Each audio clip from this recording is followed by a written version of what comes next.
It's not enough to do some little minor amendments, some little issues here and there, some minor cosmetic things. No, this is, in medicine you would see, this is an operation at the open heart.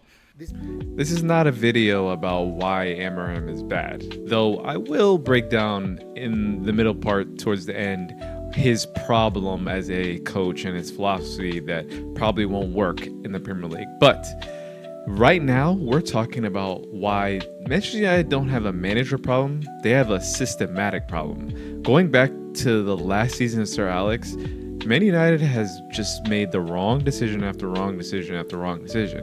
And in this video, I'm going to break down why no manager has been able to succeed at this forsaken club. Don't forget to hit the like, subscribe, please. It really helps. We need the algorithm to push us. Anyways, let's get back into the video. So this is not me ragging on Sir Alex because he's rightly regarded as the greatest manager of all time, which I agree. I think Pep is the best coach. He's the greatest manager. Countless titles, etc.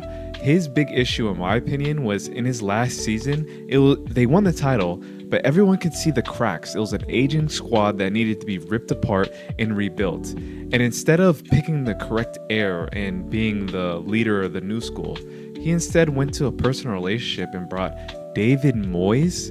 Like, David Moyes is a mid-table manager, and you just promoted him to be the head manager of Manchester United, the biggest club in England. And no wonder that they finished 7th that year with 11 defeats. They were so bad that year. And anyone could see that they're headed towards darker days if they didn't make the right hire. Guess what they did? Brought Louis van Gaal, someone who's ready to win now, not the type of coach that United needed. They needed to rip apart everything and sell everybody. They didn't. They brought Louis van Gaal, a back three manager who I will talk about why back three managers don't really succeed long term in the Premier League, but that'll be later in the video. Please stick around. But Louis van Gaal did not succeed, and the big money signing that he brought in was Di Maria, and he couldn't fit Di Maria into a back three because he's not really a 10. He's more of a winger, but in a back three, you have to play in the inside 10 if you're an attacker. He's not a wing back either. Di Maria got homesick, left. Then came Jose Mourinho, who anybody with literally any eyes could see that his last year at Chelsea in 15-16 proved that he was not fit to be the manager anymore. But guess what United did? Yeah, they hired this guy. And you think about it, why would United hire this guy? It was so clear that he was way past his prime, a dinosaur even. But they hired him. And not only did they hire him, they backed him with Paul Pogba and Lukaku, two players who need specific systems in order to reach, I should say, their highest output. Lukaku is a run-in behind striker, not a hold-up striker. But guess what Mourinho did? Force him to be a hold-up striker. Pogba needs a defensive menace near him. Guess what Mourinho did? Forced Pogba to play the 6. It was outrageous. And then he gets sacked. And then Ole Gunnar Solskjaer, I have to say, comes in. And he restores a semblance of what United used to be. A counter-attacking team, flowing football. And it worked because he was an underdog. And United at that time was an underdog. And the partnership of Martial and Marcus Rashford was brilliant. It actually was one of the best teams to watch during that little 1920 COVID year.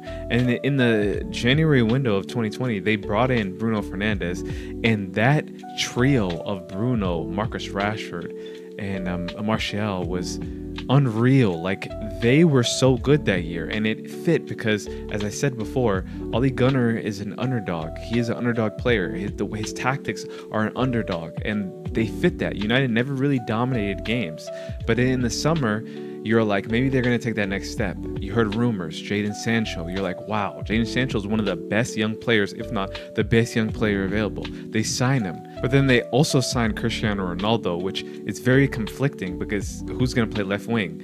Then you force Ronaldo to striker, and then Marcus Rashford left wing, Jadon Sancho to right wing. It was so conflicting that it ended to Ole Gunnar getting sacked. So you hear all these things, all these bad decisions. You look at these coaches and you're like, yeah, Louis van Gaal, control, obsession, possession manager, didn't really work. Back three, by the way, Jose Mourinho, a really old pragmatism manager. Ole Gunnar, shallow technically. Then they hired Ten Hag, a system coach, someone who came from such a foundation at Ajax, and they say, oh, this is going to be the guy.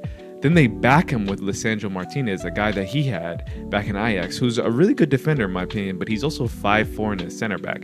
So you could see where that issue could happen. On the ball, brilliant. But off the ball, he leaves a lot to be desired in running if you play a high line.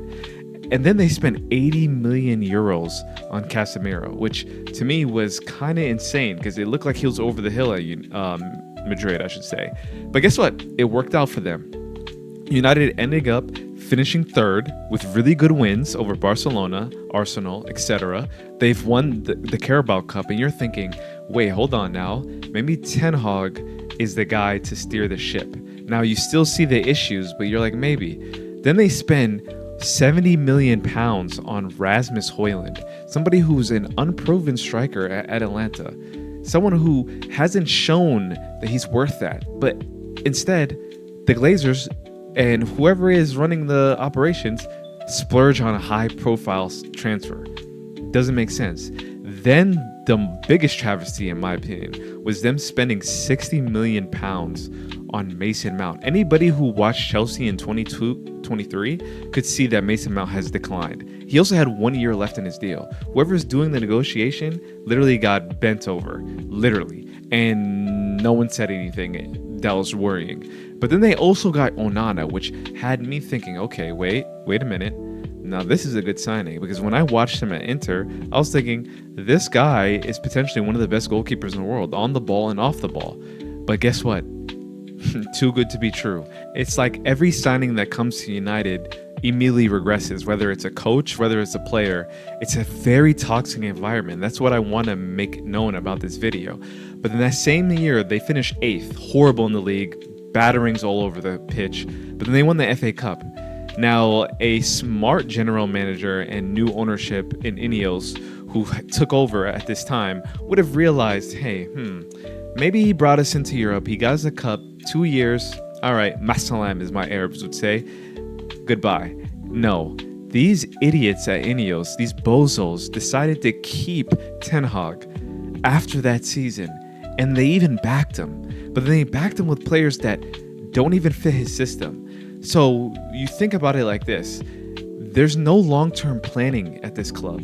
They just make short-sighted decision after short-sighted decision. And that's why they're in this mess. They never clean out the team. They never sell anybody. Manchester United is one of the worst selling clubs. I think last summer when they sold McTominay, that was the highest sell of any time. Like, you're never going to be able to rebuild and remake a team if you don't have direction. They spent over $1 billion in the transfer market, and they're the worst team in the Big Six. I mean, I'm not counting Tottenham because let's be real, it's Tottenham. But United, out of all teams, they just don't do well in future planning.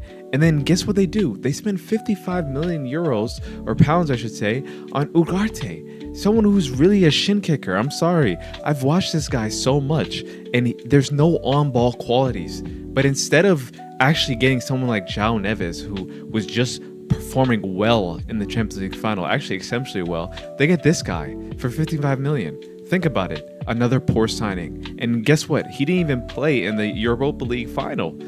The guy who actually is his coach never played him because he knows he's not good enough. Then they signed Joshua Zirkzee, who I like the way he plays, trust me, but he's not a goal-scoring striker. So you just went for Rasmus Højlund, who gave you, 9 goals? Then you get somebody else who had 9 goals?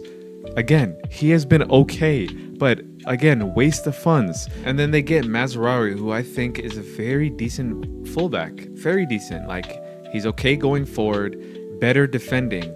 But when you get somebody like this, you have to commit with a back four, right? You would think you're going to spend the money on him. Maybe it's only 15 million pounds, so it's not that much, but he's clearly far and away better than Delot. So you're like, okay, we're going to stay in that back four. They sack Ten Hag, and then they bring in Ruben Amorim. Now, you might hear the way I said that and think, yo, this guy is crazy. But, like, think about deep what I'm saying. They should have sacked Ten Hag in the summer, because if you do that, then when you bring in Ruben Amorim, it's a little more, let's say, productive, because then you can get the right players for a system. With a back three, you need a specialized two-man midfielder who are going to do the work of three midfielders. Then you need wing backs who are going to do the job defensively and produce up front.